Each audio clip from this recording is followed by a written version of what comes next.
Today, we're going to be deep diving the probable cause affidavit for Stacey Wondra, who's been arrested and charged with the kidnapping and murder of 5-year-old Michael Monkey Vaughan, which is really heartbreaking to hear. But did you know that his ex-wife, Sarah Wondra, has also been charged with the kidnapping and murder of Michael Vaughan? Wow, I feel like that just kind of slipped under the radar, at least for me, because it was like breaking news that Stacey Wondra was arrested on October 30th of 2025 and now is facing these charges. But to see, there's a probable cause affidavit for Sarah Wondra too, and she's been charged with the same things. I mean, it makes sense. It just seems to have not been like in the breaking news, and to me it's huge news that they've both been charged. So what we're going to do is just a quick recap of the case, but please know if you expand the description box, there's a case background right up there for you, and there you'll find the link to the playlist where we've done lots of deep dives on this case that you might be interested in checking out. I'll also put the link to the playlist in the pinned comment so that it's really easy for you to find. So let's do a quick recap, then we're going to dive into the documents. Please note that this content is for adults only. Viewer discretion advised. If you haven't yet, hit the subscribe, like, and share.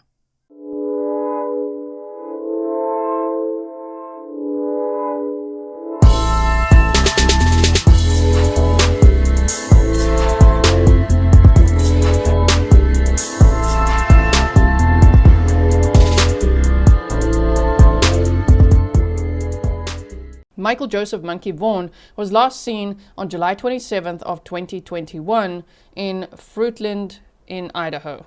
So yeah, it took a long time for these arrests to be made. He was 5 years old and playing in his yard. He was last seen just 3 days after his birthday. He went missing between 6:40 p.m. and 7 p.m. and was reported missing at 7:21 p.m. Police believe that he was abducted and murdered. And all these suspects are talking, and what they're saying is terrible. So, Michael's dad, Tyler Vaughan, was in the back room with Michael's sister, ordering a pizza, and when he went back out, Michael was gone. He was wearing a light blue Minecraft t-shirt, black boxer briefs with lime green stitching, and size 11 flip-flop sandals. He had blonde hair, blue eyes, stood about 3 feet 7 inches tall, and weighed around 50 pounds. The Fruitland Police Department issued an endangered missing person alert that night, describing him as possibly abducted or in danger. Michael's case quickly escalated into one of Idaho's largest missing child investigations, involving local police, the FBI, the Idaho State Police, and volunteers. Drones, canine units, divers searching nearby Snake River and irrigation canals, and ground teams scoured the area for weeks, but no trace was found. I can't help but let you know when I read canine units, please go check out a recent interview that I did with a canine handler and a canine cadaver dog who actually helped to convict a killer. I will link that for you in the pinned comment as well and the description box. July to August of 2021, massive searches involved over 1,000 volunteers, helicopters and boats, and Michael's family set up a command center and they offered a reward which eventually grew to over $53,000 for information leading to finding him or finding answers as to what happened to him. Now, September 2021 to 2022, the FBI then joined the investigation, analyzing cell phone data, surveillance footage, and interviewing neighbors. In November of 2022, based on a tip, police excavated the backyard of a home on Red Wing Street, owned by suspects Sarah and Stacey Wondra, believing Michael's remains might be buried there. Now, in the very last episode, the previous one that we did, it was on November 1st of 2025, we discussed where that tip came from. And it actually came from Stacey Wondra himself. So we also watched the body cam of him telling the police where to dig for Michael's remains in the backyard. To be 1000% with you, where I've directed you is the last place that I knew. That's literally the place that he was buried. The dig lasted several days, but it yielded nothing conclusive. 4 persons of interest are publicly named. So those ones are mentioned in these PCAs. 2 out of the 4 have been charged with the abduction and murder of Michael Vaughan. Okay, now let's look at these 4 suspects. 2 of them have been arrested and charged with murder in the 1st degree, kidnapping in the 2nd degree, destruction and or alteration and or concealment of evidence, and persistent violator. That's what the documents say. Those two are Sarah Wondra and Stacey Wondra, ex-spouses. So Sarah Wondra, Stacey's ex-wife, arrested in November of 2022 for failure to report a death, but charges were dropped in 2023 due to insufficient evidence. Stacey Wondra lived blocks away from Michael Vaughan's home and has just been arrested. That was on October 30th of 2025. And he was charged with first-degree murder, second-degree kidnapping, and destruction of evidence, which, as I say, to add to this presentation, Sarah's been charged with the same things. Damn. Then there's Adrian Lucian. You'll see him mentioned in the probable cause affidavit. He lived with the Wondras during the time that Michael disappeared. He allegedly gave statements to police, but no charges were filed. And then there's Brandon Shirtliff, lived with the Wondras for approximately 2 years and during the time that Michael went missing. So I don't know if those two are going to be arrested anytime soon and facing charges related to Michael's alleged murder. Oh man, and kidnapping.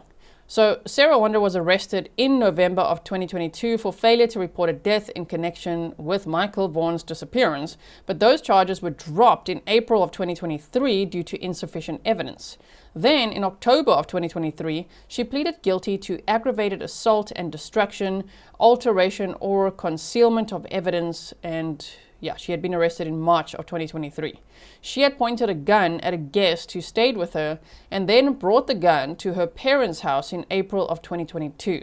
She will serve between 3 and 7 years in prison. She's in the South Idaho Correctional Institute, and now I think she will face potentially the rest of her life in prison. And Idaho is a death penalty state, so these two could actually face the death penalty. The prosecutor hasn't indicated that they are going to seek the death penalty yet, but I won't be surprised if they do. Stacey Wondra had a prior conviction from 2023 for unlawful possession of a firearm as a felon, for which he was sentenced to 21 months in federal prison on November 1st of 2023. He was serving this sentence at the Federal Correctional Institute in Phoenix, Arizona, and that is actually where he finished his time, and on the same day, they're like, oh, okay, we're going to be charging you now with these. So just when he thought he's getting out, no, you're going to be extradited to Idaho, and you're facing even worse charges. So the warrant for his arrest for new charges was served right after he completed that sentence. He was arrested October 30th of 2025, is awaiting extradition to Idaho. He appeared in a Maricopa County courtroom the day of his arrest and waived his right to an extradition hearing, meaning he's agreed to be transferred without contesting the process. And the tip line is still active, by the way. Tips are encouraged. You can contact the Fruitland PD at that number or email findmichael@fruitland.org. So that's the recap. Are you ready now to deep dive these documents? Okay, here we go. So, I'm going to say it again, trigger warning, because the details are very upsetting. It's 8 pages long. Thank you to Grizzly Cat for sending this to me. And she even redacted it for me. That's so nice, because sometimes I miss a thing or two and then you're like, oh man, YouTube, there might be things YouTube doesn't like and they might take down the video. We don't want that to happen. So thank you, Grizzly Cat. If you want to buy her coffee, her link is in the description box, as well as my coffee link and the Mod Squad's coffee link, okay? So are we ready? Here we go. The State of Idaho plaintiff versus Stacey James Wondra, probable cause affidavit. So I'm going to skip to where they start talking about this now. On July 27th of 2021, neighbors reported seeing 5-year-old, the victim is a minor, so his name's redacted, but we know it's Michael Vaughan, right? Between approximately 18:15 and 18:30 hours, so between 6:15 and 6:30 p.m., in the area of his home and nearby residences on redacted in South Arizona in Fruitland, Piatt County, Idaho. He knocked on some of his neighbors' doors, attempting to play with neighbors or in their yards. He was told to return home by all of the neighbors that he contacted. At approximately 18:45 to 18:50 hours, Tyler Vaughan noticed his 5-year-old son was missing from their home at they put the address there, redacted in Fruitland, Piatt County, Idaho. Tyler began searching his home and property for Michael Vaughan, and Tyler called to report his son missing at approximately 19:21 hours, and the Fruitland Police Department responded to the area. Fruitland Police Department and the FBI, along with other local agencies and volunteers, searched for Michael over several weeks and now years. They have not found his remains. Through interviews, searches, and other corroborating evidence, all of Michael's family and household members have been determined to not have any knowledge of his current location, nor were they involved in his disappearance. All of Michael Vaughan's neighbors on Southwest 9th Street and Arizona have also been thoroughly investigated, searched, and interviewed, and have been determined by law enforcement to not have any knowledge of or involvement in his disappearance. The surrounding area was searched extensively, and Michael has never been found.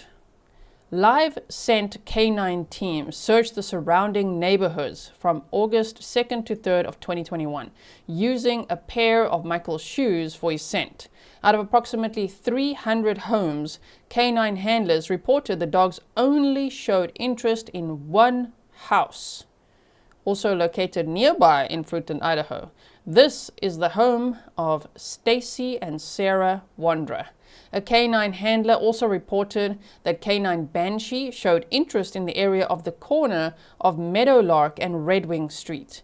The K9 showed interest at the intersection and then headed straight to the fence and front door of the Wondra's residence. On August 2nd of 2021, K9 Banshee tracked scent down to a tree over the edge of the bluff off of Southwest 8th and Three Rivers Way. K9 Banshee was determined to track the scent into the thorny bushes under the tree despite the thorns. A discarded child's stroller was located deep in those thorny bushes. On August 5th of 2021, a pink Big Flyer tricycle was located behind the Bluffs sign at Three Rivers Way and Southwest 8th Street. During a search of the same area the day prior, the tricycle was not there. Jim, who lives in the Three Rivers subdivision, later reported that he had found the tricycle over the bluff under a tree next to a child's stroller. Jim said he took it home to use one of the wheels for another project, but then discarded it after not removing the wheel as planned. Jim said he left it behind the bluff sign for neighborhood kids to use. Alco would later report to law enforcement that she had seen the tricycle in the Wondra's garage during a yard sale in the spring of 2021. She was able to describe the layout of the Wondra's garage, where she saw the tricycle on a stack of boxes. The described stack of boxes was still there during a later search warrant of the Wondra residence and garage. Dorothy, who was present at an address in Fruitland, reported on July 29th of 2021 that she saw Michael Vaughan riding a big wheel tricycle at the corner of Redwing Street and Meadowlark Avenue on July 27th, as she was either entering or leaving the neighborhood. Dorothy is seen on surveillance videos coming to the neighborhood westbound on Southwest 8th Street at 18:25 hours and left the neighborhood eastbound on Southwest 8th Street at 19:25 hours. Other than Dorothy's report, there are no other reports of Michael being seen anywhere other than Southwest 9th Street and his next-door neighbor's house on Arizona on the date of his disappearance. Video surveillance was gathered from security cameras in the neighborhood that Michael disappeared from, as well as the neighboring areas. He's never seen on any of the surveillance footage that was obtained. Stacey Wondra is captured on surveillance footage driving a white Lexus and pulling into the parking area of the splash pad in the neighborhood of Southwest 8th Street at 15:23 hours on July 27th of 2021. Stacey is seen exiting the driver's door, walking around to the passenger side of the car, and appears to be testing the exterior door handle to see if it's locked. Stacey then walked back to the driver's side of the vehicle, where he got into the driver's seat and exited the area onto Southwest 8th Street at 15:24 hours, 1 minute after arriving. Video surveillance shows an adult male walking in the area of Three Rivers Way at 18:08 hours on July 27th of 2021, and the same male is captured walking in the area of the neighborhood splash pad at 18:18 hours. The last image of the male is captured at 18:28 hours as he walked through the wooded area to the west, back towards the area in which the Wanderers lived. Brandon Shirtliff, that's one of the 4 suspects, 2 of which have been charged with Michael Vaughan's abduction and murder. Remember we looked at the 4 pictures? Yeah, Brandon is one of them. So Brandon Shurtleff was identified in 2022 as being this person and told detectives during an interview that the surveillance video captured him as he was walking and searching for a missing child on the date that Michael disappeared. This video captured Brandon walking prior to Michael being reported missing. Oh, damn. Brandon reported he was living with the Wondras on that date. On August 1st of 2021, Fruitland police contacted the residents at redacted Fruitland. On the initial search of the residence, they located Adrian Lucian hiding in a closet. Residents of the home on that date and on July 27th of 2021 were identified as married couple Stacey and Sarah Wondra and their sublets Brandon Shurtleff and Adrian Lucian. All 4 were interviewed on August 1st of 2021. Adrian was vague in his statements and wouldn't commit to a solid statement. He also refused to provide his social security number for identification confirmation. He provided Stacey's phone number as his own and concealed his real phone number from law enforcement. On August 21st of 2021, Sarah reported that on July 27th of 2021, that's the day that Michael went missing, right? She and Stacey slept until noon. Sarah said they left their residence at around 1700 hours to tow a vehicle to Kuna. Sarah and Stacey denied that they were home around 1830 hours on July 27th of 2021. Cell phone tower data and surveillance footage show Sarah, Stacey, Adrian, and Brandon were in the area of their neighborhood at the time of Michael's disappearance. Sarah, Adrian, and Brandon returned to Fruitland, verified by surveillance, in Sarah's blue Toyota Corolla at 17:08 hours, only to leave again at 17:12 hours. The Toyota then came back into the neighborhood again at 7:56 hours.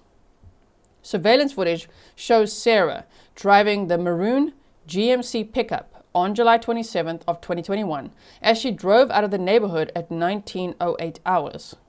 Stacey has been identified as the front passenger and Brandon was the driver's side rear passenger. Sarah, Stacey, and Brandon's phone data showed that they were co-located as they left the neighborhood at 19:08 hours and drove to Kuna, Idaho. Adrian's phone did not provide any location data during the evening of July 27th of 2021. However, Adrian took a selfie photo in the guest bathroom at the Wondra residence at 19:26 hours. Yeah, the digital forensics guys are gonna get you. Uncle Google's gonna get you. Your selfies are gonna get you. Wondra's maroon GMC pickup truck is captured on surveillance footage returning to their Fruitland neighborhood at 23:22 hours on July 27th of 2021, pulling or towing a silver Mercedes-Benz. Following Michael's disappearance, Sarah had a distinct change in behavior. Following Michael's disappearance, Sarah began to stand along the highway near Love's gas station in Ontario, Oregon, with signs stating to repent of your sins and that the end of time was near. So Sarah's social media posts on TikTok and Facebook also changed drastically to religion and asking for forgiveness of her sins. Prior to Michael's abduction, Sarah had posted approximately 11 videos on TikTok over 3 years. Following Michael's abduction, Sarah posted approximately 329 videos from September 15th of 2021 through December 24th of 2021. In TikTok videos Sarah posted, Sarah made testimony statements regarding her involvement in criminal behaviors and stated that she had broken all 10 of the 10 commandments. It should be noted that "thou shalt not kill" is one of the 10 commandments. Sarah also alleged in her videos that it did not matter what sin she had committed because God had forgiven her for all of them. Michael's missing person flyer can be seen on her refrigerator in the background in some of her videos. Remember, we discussed that in the last video, so go check that out. I showed you one of the videos where she's talking and the missing flyer for Michael Vaughan is on her fridge in the background. I also saw some comments on that live stream for people saying That's not the missing flag. It is. It's literally in the PCA. It is. Zoom in and look. So, I don't know if I'm the only Christian that's noticed this lately, but since all this chaos started happening, I just noticed a lot of people seem to be pushing their witchcraft on here. And I'm not saying that people can't believe what they want to, because that's totally up to them, but as a fellow believer, I'm just trying to warn my fellow Christians or anybody that is seeking God that that's no good. That is straight talking to the devil and letting him talk to you. Don't forget, the Bible says that the devil disguises himself as an angel of light. So, just because it looks good doesn't mean the brownies are on point. Sometimes they're burnt and you don't even know it till you eat one. You know what I mean? I mean, the audacity. They were posting on Facebook about missing Michael Vaughan. They were also changing their profile pictures to Michael Vaughan. So, whoa, like in plain sight, hey, these ones. Okay, so Sarah was interviewed again by law enforcement on November 15th of 2021. Stacey was also interviewed. After being confronted with a photo of her leaving the neighborhood on July 27th of 2021, driving the GMC pickup at 19:08 hours, Sarah changed her story and said that she was driving the GMC to get Brandon's Mercedes-Benz from Kuna and tow it back to Fruitland. Sarah said the trip to, I hope I'm saying that right, by the way. If you're local, tell me, okay? Sorry if I said it wrong. Sarah said the trip to Kuna to get a car had not been previously planned and that it was Stacey who wanted to go get that car at that time and date. Oh, already throwing each other under the bus. Okay, keep doing it. Get the information out there. Sarah said that she stopped at Southwest 8th and South Arizona on the way out of the neighborhood to input the address into the GPS. Sarah said she drove to redacted North Snowbell in Kuna, which is Brandon's mother's home. It's worth noting that Brandon was in the truck with them when they entered the GPS coordinates to go to Brandon's mother's house, and that Sarah's and Brandon's cell phone data showed them at the residence earlier that day. Sarah said that Brandon's mother, Tina, was out of town, and Sarah said that Tina did not allow Brandon to have people in her home when she was not there. So Sarah and Stacey parked down the road, and Brandon used a back gate on the south side to enter Tina's residence so that her doorbell camera did not capture him there. Sarah reported that while towing the car back to Fruitland, the tow strap broke. Sarah and Stacey Wondra sold their phones, lost or sold their vehicles, and got rid of furniture shortly after Michael went missing. Sarah was asked about changing her phones following Michael's abduction. Sarah provided 2 reasons. Sarah said they sold their phones because she and Stacey were splitting up, and Sarah said they sold their phones because a demon told her to. The demon defense. Sarah was still paying on the phones that she sold. Sarah was asked about her Facebook post and provided the following responses. I literally had like a demon tell me that I need to leave my husband. I literally deleted all of my pictures. I have no idea of what my passwords are. We had a fight. My husband and I had to sell our phones, and we had to get new phones, and I can't access any of my stuff. So I do have Facebook, just don't have access to it right now. When asked about the vehicles that Sarah and Stacey have, Sarah said the GMC pickup was repossessed. Sarah said that she told Stacey when they heard the repo guys were coming to take the truck, we are going to be the nicest repo they ever had today. Law enforcement was later told that the truck appeared to have been thoroughly cleaned prior to the repo. Following the interview on November 15th of 2021, Brandon reported Sarah and Stacey contacted him and told him that they were re-interviewed about Michael's abduction. Brandon said that Stacey suggested Brandon come over to their place and create an alibi or write a letter on behalf of Sarah and Stacey saying that they were not involved in Michael's abduction. Tina, Brandon Shurtlif's mother, was interviewed by law enforcement. Tina reported that Brandon's behavior changed after he lived with the Wondras. Tina explained that Brandon became more depressed and withdrawn, spending more time playing video games and smoking MJ. Tina would not tell law enforcement where Brandon was or what his phone number was at the time. Kay, Sarah's mother, was interviewed and shown a picture of the tricycle described above. Kay claimed that she found the tricycle in some bushes prior to Michael's abduction. The bushes that Kay described are near where the other neighbor found the tricycle just after Michael's abduction. Kay said that would be the reason her DNA would be on the tricycle. She said that after all of that effort, she left it at the intersection of Three Rivers Way and Southwest 8th Street. Kay was 73 years old in July of 2021, and the bushes were very difficult to get to.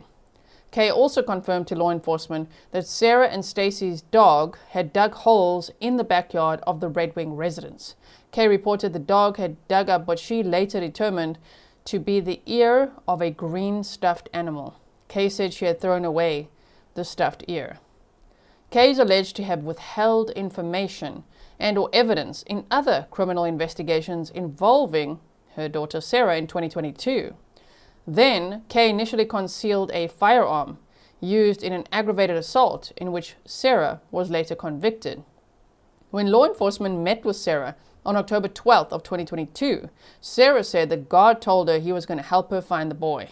During the interview, at the first mention of Michael Vaughan, Sarah became emotional and broke down crying in front of the detective. Sarah wrote a testimony and said that if law enforcement read it, they would locate Michael. Sarah suggested that God had forgiven, I don't even think I could say that word on YouTube. Just look at the page, okay? For his sins, that God had redeemed Sarah for her sins. Christy told detectives prior to Sarah's arrest, April of 2022, that she made a statement about Stacey being involved in the abduction of a 5-year-old boy. Okay, Christy said she made personal notes of their conversation. In June of 2022, there was a recorded jail phone call between Sarah and Christy where Sarah advised Stacey had been arrested. Christy asked if he had been charged with the kidnapping of a 5-year-old boy. Sarah recanted her prior statements, claiming that Christy misunderstood her prior comments. Also mentioned was how Sarah's dog was digging large holes in the backyard. On November 5th of 2022, at 00:55 hours, Stacey contacted Fruitland Police and suggested an interview at the Washington County Jail. So he contacted police, okay, November 5th of 2022. Stacey provided vague details about the events surrounding Michael's abduction. Stacey said Sarah's religious beliefs and behavior changes started within a couple of days after Michael's abduction. After Stacey's arrest for an unrelated incident, Stacey spoke of changing phones and or SIM cards to prevent law enforcement to follow or profile him. On November 10th of 2022, Stacey again asked to speak with Fruitland police detectives. Stacey wanted a deal, the same offer that was given to Sarah in the case. Stacey admitted that Michael had been in his house the night of his abduction. Stacey admitted the tricycle had been in his garage, where Elko had previously described seeing it. Stacey then said that when he first saw Michael, Sarah was carrying him into their home.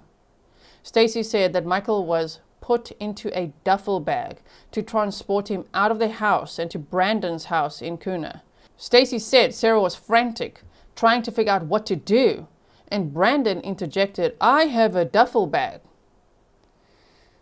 Stacey described Michael as crying, and to prevent him from moving or making noise, Stacey described how Sarah taped using duct tape. When asked who put Michael in the bag, she said that Brandon grabbed the bag and gave it to Sarah. Sarah picked up Michael as Adrian helped hold the sides of the bag open as they shoved him in the duffel bag. Stacey described Michael was wiggling, trying to get away. Stacey could see that he was in the bag with his knees bent up in the fetal position. While describing and demonstrating how he was taped and stuffed into a duffel bag in his living room, Stacey had a physical reaction and began violently vomiting. When asked if he was vomiting because of the chewing tobacco he was using, he indicated that he was throwing up because of the stress of talking about Michael Vaughan. Now that tells me that this little story they're telling here, oh, it's so much worse than that, unfortunately, right?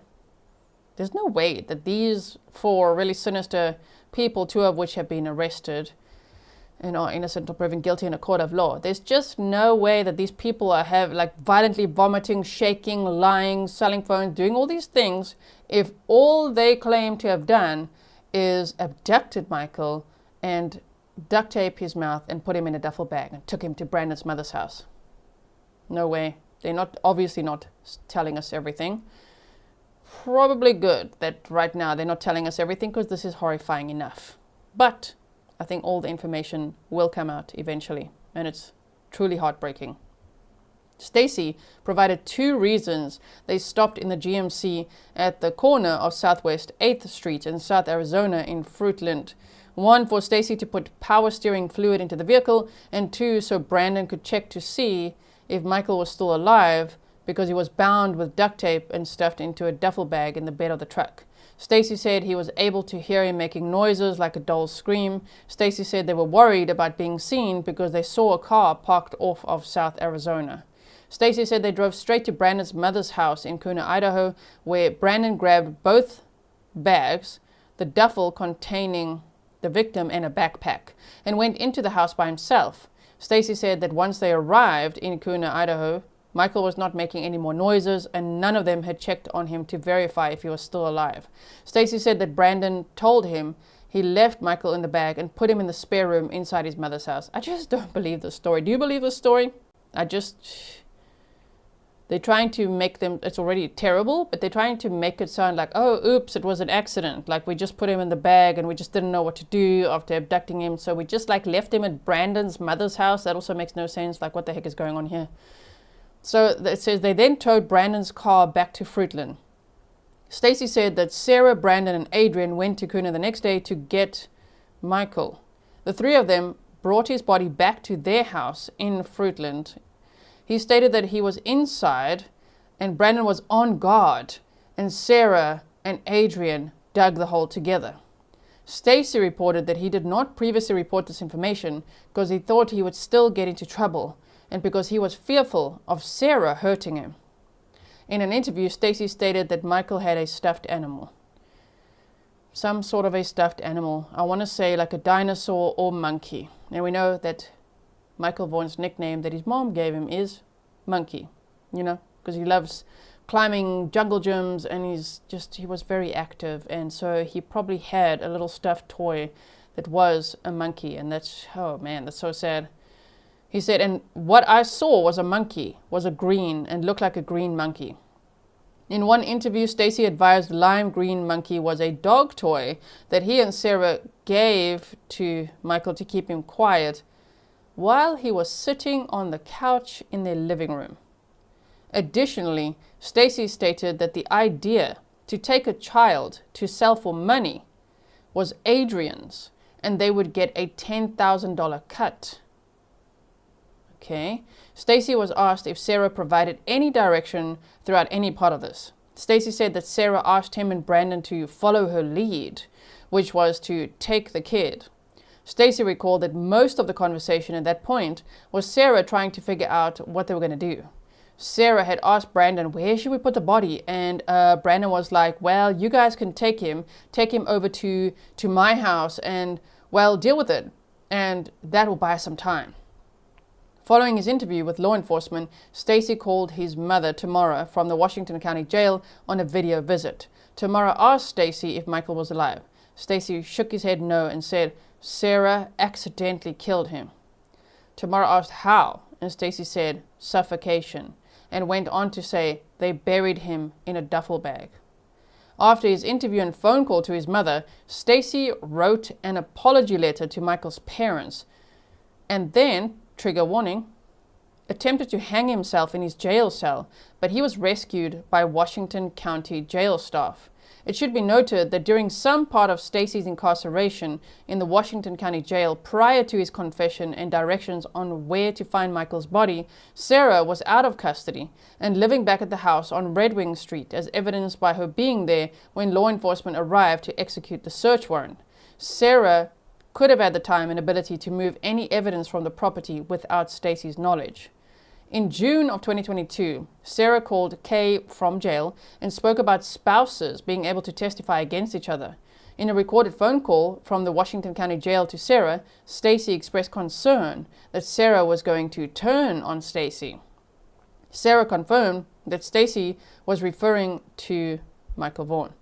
Sarah told Stacey that she had already told her attorney that she wasn't going to turn on Stacey and that she wasn't going to testify against Stacey. Stacey then reassured Sarah he never testify against her. This morning I would just like to open up in prayer. I don't believe them either. I think these people are going to throw each other under the bus. As a search warrant was executed on November 12th of 2022, Stacey described the exact location as to where to find Michael buried in the backyard of the residence. He instructed detectives through video chat. Stacey Wondra, who was located in the residence at the time, was detained. As officers read to her the search warrant, Sarah made several strange statements.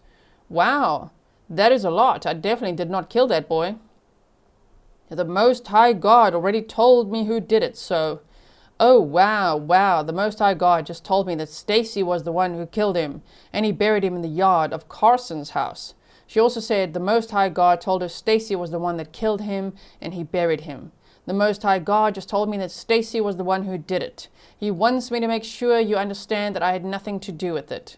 He said that Stacey buried him in the backyard by the shed. It wasn't actually Stacey who harmed the boy.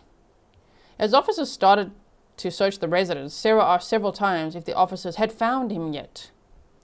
Idaho State Police and Ada County Sheriff's Office assisted with the execution of the search warrant at the Wondra residence, along with the 5 separate certified cadaver canines. Prior to officers digging in the backyard of the Wondra residence, cadaver canines were deployed and alerted in the backyard of their house. A total of 5 certified cadaver canines were deployed, and all 5 alerted inside the Wondra backyard in the approximate area of where Stacey claimed that he witnessed Sarah and Adrian bury Michael. Neither Michael nor any human remains were located during the execution of the search warrant. Prior to excavating the backyard, law enforcement noted there were several areas in the yard that appeared to have been filled in with dirt and re-sodded.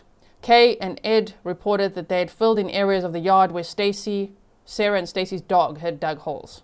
At various interviews after the disappearance of Michael Vaughan, Stacey was asked what happened to him and Sarah's cell phones from July of 2021.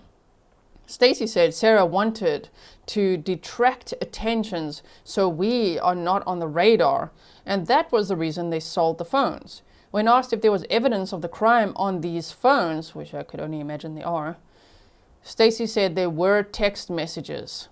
Investigation revealed that the Wondras changed their phones approximately 3 times in a 5-month period. Stacey described purchasing SIM cards to put in his cell phone to evade law enforcement. The GMC pickup was subsequently repossessed for non-payment. Stacey then called Kim's Cars, wanting the truck back or to borrow it. He told them to hurry up and sell it. Stacey further advised that they sold the Lexus that they had at the time that Michael was abducted. Within a few weeks of Michael's disappearance, the Wondra's iCloud data revealed Stacey and Sarah searched for rental houses in other states, financial assistance in different areas. Additionally, a photo of the items boxed up was taken on July 30th of 2021 as if they were preparing to move. In summation, Stacey confessed that the 4 members of the household, Stacey Wondra, Sarah Wondra, Brandon Shirtliff, and Adrian Lucian, were all involved in the abduction and killing of Michael Vaughan. Their home is in the neighborhood adjacent to the home where Michael lived and was last seen. The neighbor, Dorothy, saw Michael riding a tricycle near the Wondra home at the time that he went missing.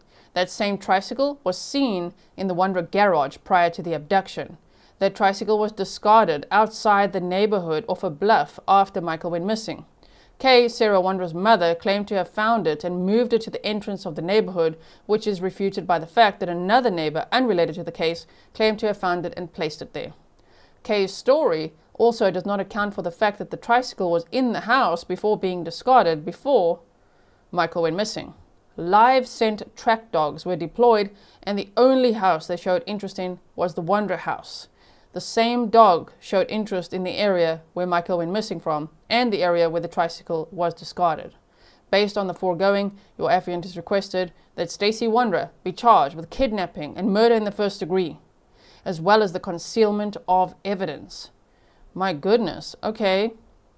So we only found out about this now, but the probable cause affidavit was already signed, it looks like in June. But we only heard of this arrest now on October 30th of 2025, right? Let me quickly show you the criminal complaint. It looks like this. State of Idaho plaintiff versus Stacey James Wondra. And you can see the counts there, right? Count 1, part 1. That the defendant, Stacey James Wondra, on or about the 27th day of July of 2021 in the county of Payette, state of Idaho, did willfully, unlawfully, deliberately, with premeditation, with malice aforethought, kill and murder MV, the victim, a human being, and or did willfully, unlawfully, deliberately kill and murder MV, a human being, in the perpetration of or in the attempted perpetration of a kidnapping, all of which is contrary to the Idaho Code, and there's all those numbers. Part 2, that the defendant Stacey James Wondra, on or about the 27th day of July of 2021 in Idaho, did willfully and without lawful authority seize and or confine and or lead and or take away and or entice away Michael Vaughan with the intent to cause him to be secretly confined and or imprisoned and or detained against his will within the state of Idaho, all contrary to those codes.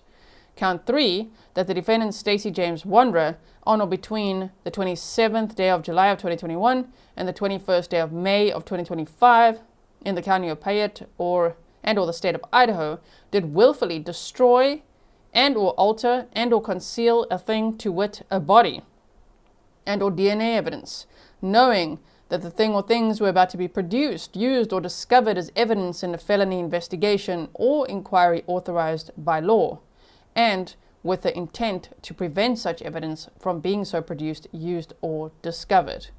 And then it says counts 1 to 3, part 2, that the defendant Stacey James Wondra was previously convicted of the following felonies: issuing a check with insufficient funds, that was the 4th of June of 2020, and then false statement during firearms transaction on or about the 4th day of April of 2019.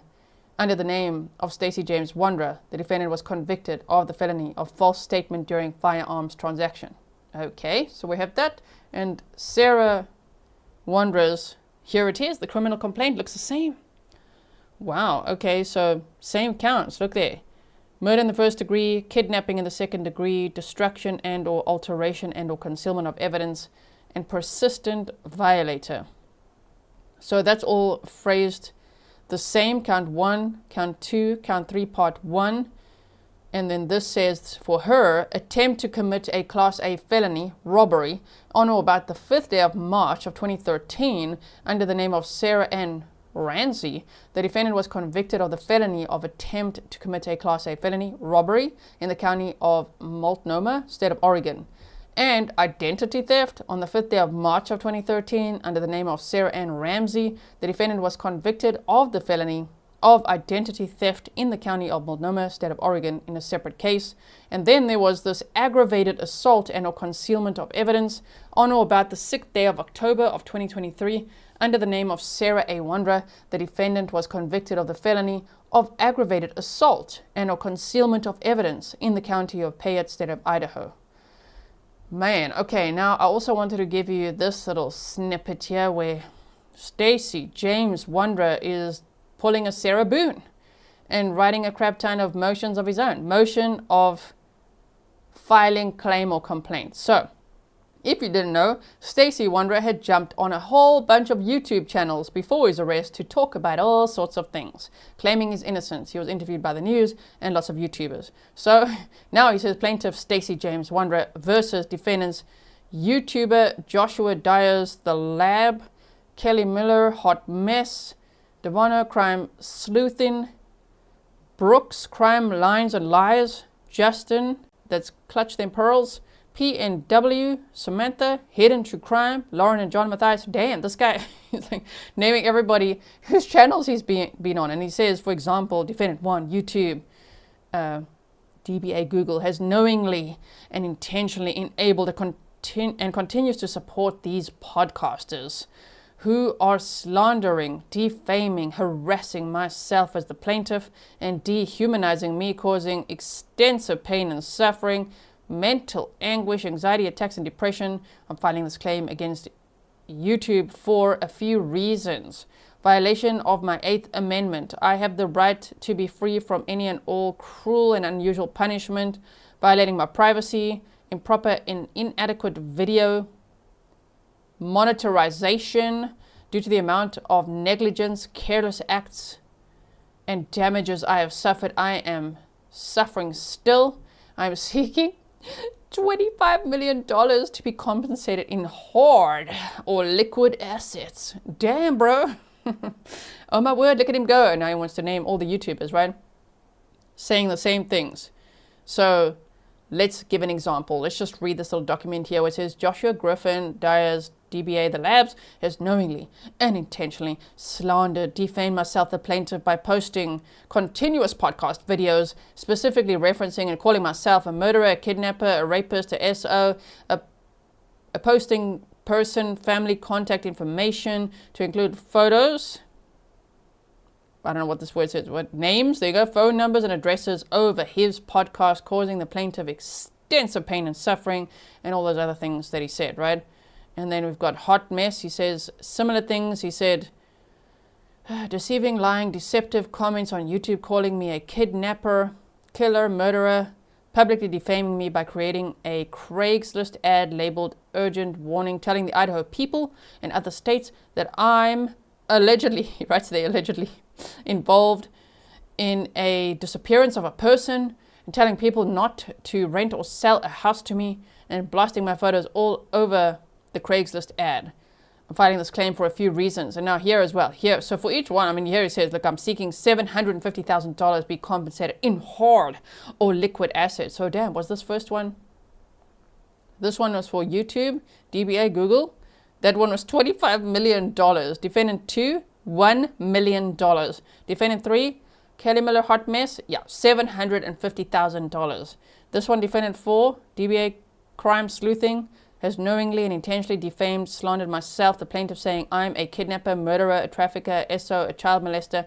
This has caused extensive physical and mental pain, suffering, mental anguish, has prevented myself to work a job due to feeling for myself and my life. Fearing? Does it mean fearing? Okay. I am seeking $1 million to be compensated in hard or liquid assets.